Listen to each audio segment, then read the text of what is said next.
What happens when a science fiction movie crashes at the box office but refuses to die? The 1970s gave us plenty of those. Films that were mocked, misunderstood, or simply ignored when they landed. Yet, decades later, they look less like failures and more like secret treasures hiding in plain sight. Some were too bleak, some too weird, and some too far ahead of their time.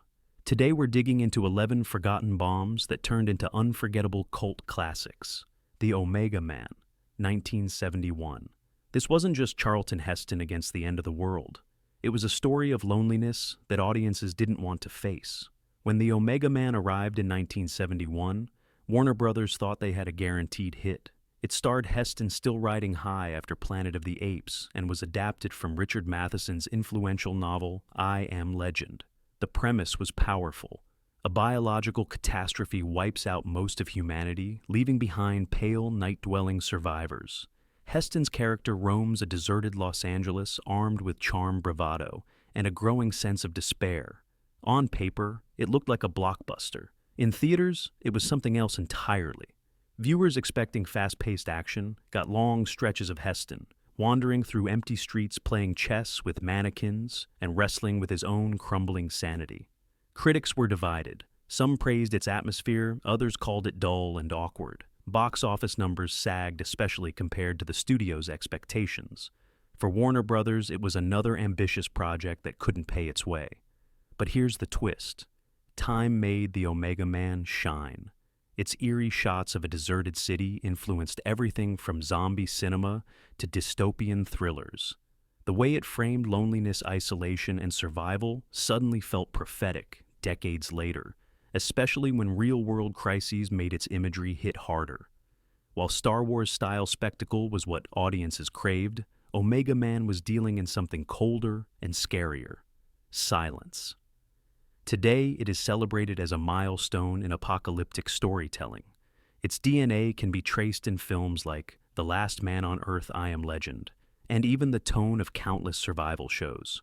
What once looked like a middling Heston vehicle is now remembered as one of the decade's boldest glimpses into the end of humanity. The Final Program, 1973. It wasn't a movie. It was a psychedelic fever dream dressed up as science fiction. When The Final Program premiered in 1973, audiences didn't know what to make of it. Adapted from Michael Moorcock's cult novel about Jerry Cornelius, a scientist playboy caught in a collapsing world, the film was a collision of swinging London style and doomsday storytelling. Directed by Robert Fewest, who was fresh off The Abominable Dr. Phibes, it looked dazzling, but left most viewers scratching their heads. The story followed Cornelius chasing after a mysterious computer program that might offer salvation or destruction. Along the way, the movie delivered surreal imagery, eccentric characters, and a chaotic sense of humor that veered into parody. For mainstream crowds, it was far too strange. Critics dismissed it as incoherent and indulgent. At the box office, it barely registered. In the era of clean-cut blockbusters, The Final Program was simply too eccentric to compete. And yet, hidden beneath the camp and chaos, there was something fascinating. Fewest infused the film with wild design choices, kaleidoscopic colors, and a fearless disregard for convention. It captured the energy of the counterculture era, colliding with the cynicism of the 70s. Some scenes feel like a lost music video, others like a satirical jab at corporate futurism. The lead character himself, strutting through end times in tailored suits, embodied the idea that apocalypse could be stylish, even glamorous. Decades later, cinephiles returned to it with fresh eyes. What once looked like a mess now feels like a daring experiment, an attempt to bring the anarchic energy of Moorcock's novels onto the screen. The Final Program never found the mainstream, but it carved out a loyal following among fans of the bizarre. For anyone who likes their science fiction, trippy, colorful, and unapologetically weird, this so-called failure is now a hidden gem. Sleeper, 1973. What happens when comedy collides with science fiction? In the 70s, it confused nearly everyone. Woody Allen's Sleeper, released in 1973, was meant to be a light-hearted, futuristic romp. The setup was classic sci-fi with a twist. A man from the 1970s is cryogenically frozen and wakes up 200 years later in a society dominated by technology, government control, and ridiculous new customs. Instead of fear and dread, Allen turned the scenario into slapstick and satire, filling the film with banana peel humor, silent era gags, and clever digs at politics. At the box office, though, Sleeper underwhelmed compared to Allen's other comedies of the time. While his romantic and witty New York films drew crowds, this futuristic detour seemed too offbeat. Critics were split. Some admired the inventive design and sly commentary on conformity. Others dismissed it as a string of cheap jokes wrapped in silly costumes and clunky sets.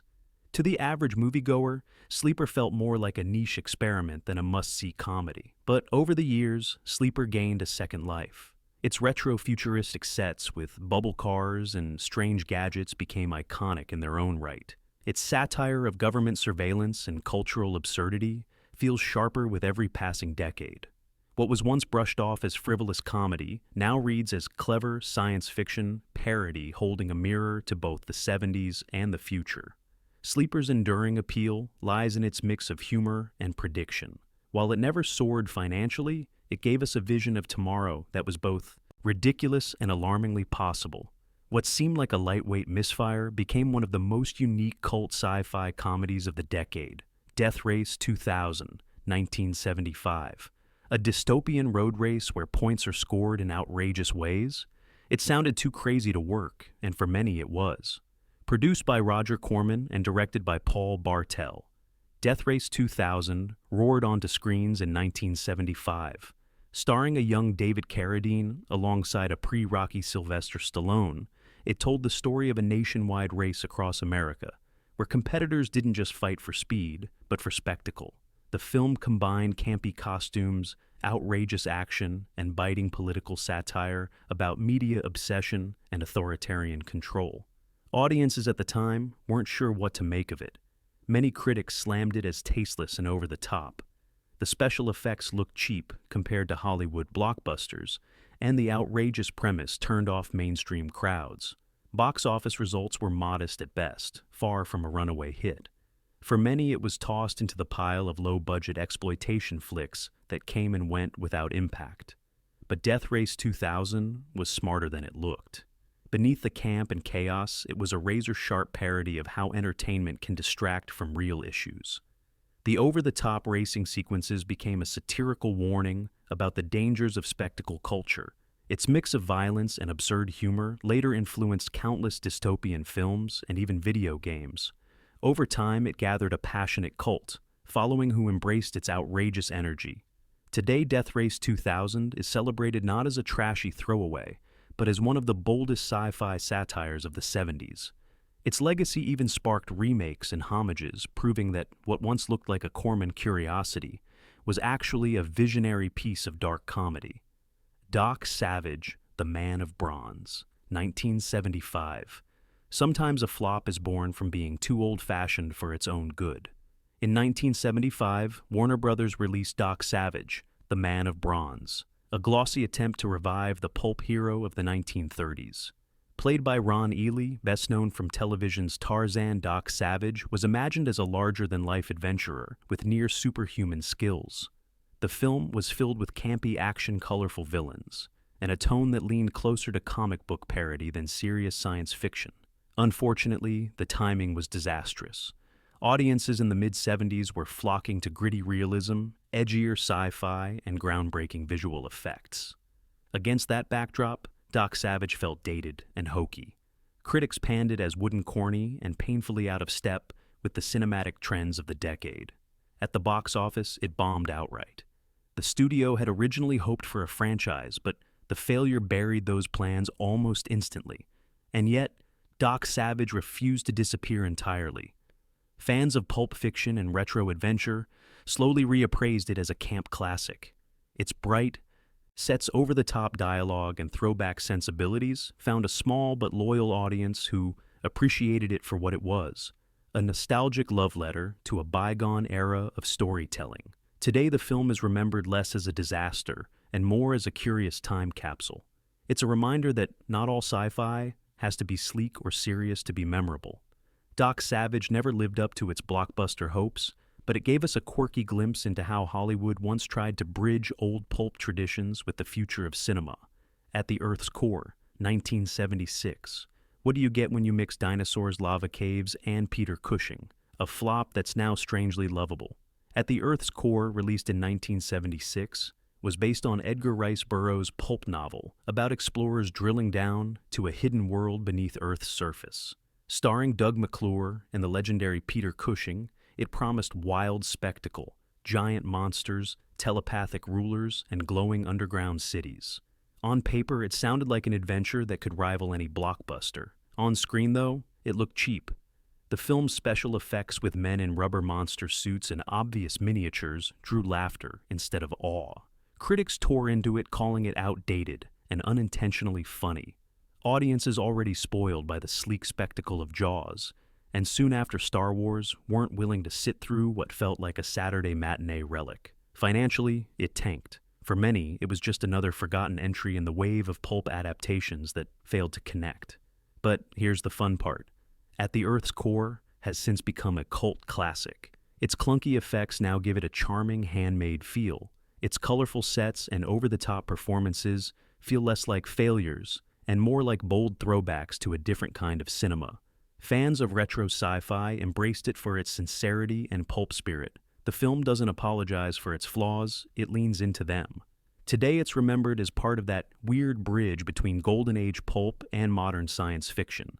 No, it wasn't a hit, but its unpolished energy and sheer enthusiasm turned it into the kind of movie that fans love to rediscover late at night. What once looked like a relic now plays like a guilty pleasure. Starship Invasions, 1977. When Christopher Lee shows up as the leader of aliens, you expect chills. Instead, audiences gave it cold shoulders. Starship Invasions, released in 1977, was a Canadian-British production that tried to ride the sci-fi boom. Directed by Ed Hunt, it told the story of alien factions battling over Earth's fate, with Christopher Lee playing the villainous leader of the Omega Empire. On the surface, it had everything. Space battles, UFOs, and a legendary actor to give it gravitas. But instead of Star Wars-level excitement, audiences got clunky dialogue and low-budget effects. At the box office, it barely registered. Critics dismissed it as derivative, slow and awkward. Released the same year as Star Wars and Close Encounters of the Third Kind, it never stood a chance. Compared to the sleek, groundbreaking visuals of those films, Starship Invasions looked like a bargain bin knockoff. For years, it was remembered mostly as a curiosity in Christopher Lee's career, and yet, the film has its defenders. Its earnestness, odd pacing, and surreal moments give it a dreamlike quality. The UFO designs, while simple, captured the era's fascination with flying saucers. For fans of 70s sci-fi, it became a cult favorite precisely because it felt so out of step with its time. It was too weird, too cheap, and too ambitious all at once. Today, Starship Invasions isn't praised as a masterpiece, but it's celebrated as one of those oddball gems that sci-fi fans cherish. It may not have matched its competition, but it carved out its own strange place in the galaxy of cult cinema. Wizards, 1977. An animated fantasy about elves, fairies, and mutants after a nuclear war? That's Ralph Bakshi for you. When Wizards hit theaters in 1977, audiences weren't ready. Ralph Bakshi, known for edgy adult animation, pivoted to a post-apocalyptic fairy tale where magic battles technology in a devastated future Earth. The story followed two wizard brothers, one fighting to protect peace, the other turning to war machines and propaganda to dominate the world. It was dark, weird, and wildly original. But financially, it struggled. Released just months before Star Wars Wizards was drowned out by the tidal wave of George Lucas's phenomenon. Critics were divided. Some admired Bakshi's boldness. Others called it messy and uneven. The animation style, which mixed traditional drawings with live-action footage and recycled techniques, struck many as cheap or confusing. Mainstream audiences expecting a clear-cut fantasy didn't know what to make of it. Still, Wizards found its audience over time. Its themes of war propaganda and environmental ruin grew more relevant with each passing decade. The film's striking visuals, especially its mix of cute characters with grim imagery, made it unforgettable. Bakshi's willingness to blend fairy tale innocence with grim satire set it apart from any other animated film of its time. Today, Wizards is considered a cult classic admired for its creativity and audacity. It never reached blockbuster status, but It carved out a loyal fan base who treasure its mix of innocence and menace. What once looked like a confusing experiment now stands as one of the most daring animated films of the 70s, Message from Space, 1978. Japan's answer to Star Wars wasn't a smash, but it was spectacular in its own way. When Toei Studios released Message from Space in 1978, it was obvious what they were aiming for: their own intergalactic epic. Directed by Kinji Fukasaku, the film followed a ragtag group of heroes chosen to save a distant planet from Indesi's evil empire. The plot leaned heavily into myth and fantasy with glowing seeds, mystical prophecies, and daring space battles. In Japan, expectations were high. In America, the studio tried to market it as a Star Wars competitor. But the timing was brutal. By the time it crossed overseas, audiences had already been dazzled by Lucas's juggernaut, and critics didn't hold back. Many dismissed it as a shameless imitation with uneven pacing and wobbly special effects. The box office results were disappointing, especially compared to what Toei had invested. And yet, the film has aged into something far more fascinating. Its colorful costumes, imaginative ship designs, and operatic sense of adventure gave it a style distinct from Hollywood. Unlike Star Wars' polished realism, Message from Space leaned into fantasy and spectacle, making it feel more like a live-action anime. For fans of Japanese cinema, it became a cult touchstone, admired for its boldness, if not its precision. Today, Message from Space is recognized as one of the more ambitious Star Wars-inspired films of its era. While it never conquered the box office, it carved out a reputation for sheer imagination and remains a dazzling artifact of global sci-fi experimentation. Meteor, 1979. Big budget, big stars, big disaster, and a box office crash. Meteor, released in 1979, was Universal's attempt to cash in on the disaster movie craze of the decade. With Sean Connery, Natalie Wood, and Karl Malden headlining, it promised a thrilling story of Earth-facing destruction from a massive asteroid. The film blended disaster spectacle with Cold War politics as American and Soviet scientists reluctantly joined forces to save the planet. On paper, it was perfect. In practice, it struggled. Critics blasted its uneven pacing, clunky dialogue, and lackluster effects. The special effects produced on a rush schedule looked unimpressive compared to what audiences had come to expect after Star Wars and Close Encounters. Instead of awe and tension, many viewers saw obvious miniatures and flat spectacle. At the box office, Meteor underperformed badly, leaving Universal disappointed. But in hindsight, Meteor deserves a softer judgment. Its attempt to balance spectacle with political commentary was ambitious for its time. The film tackled themes of global cooperation and human vulnerability in the face of cosmic threats, concepts that feel even more relevant today. And while the effects may not hold up, the sheer scale of its ambition remains impressive. For sci-fi fans, Meteor has become a nostalgic guilty pleasure. What once looked like an expensive misstep now feels like an important part of the disaster sci-fi lineage, paving the way for later blockbusters that refine the formula. Time After Time, 1979. When H.G. Wells chases Jack the Ripper into the future, you don't expect a love story, but that's what made it unforgettable. Time After Time, released in 1979, came from director Nicholas Meyer, who later revitalized the Star Trek franchise. The film followed author H.G. Wells, played by Malcolm McDowell, using his time machine to pursue Jack the Ripper, who escapes into modern San Francisco. What sounds like pulp thriller material turned into something far more thoughtful and human. Critics admired its clever mix of genres, but financially it didn't break out. Competing against bigger spectacle-driven films of the late 70s, it earned modest box office numbers and faded quickly from theaters. Some audiences weren't sure if it was meant to be sci-fi thriller or romance, and its hybrid nature made it hard to market. For the studio, it was a disappointment. But for viewers who discovered it later, Time After Time became a gem.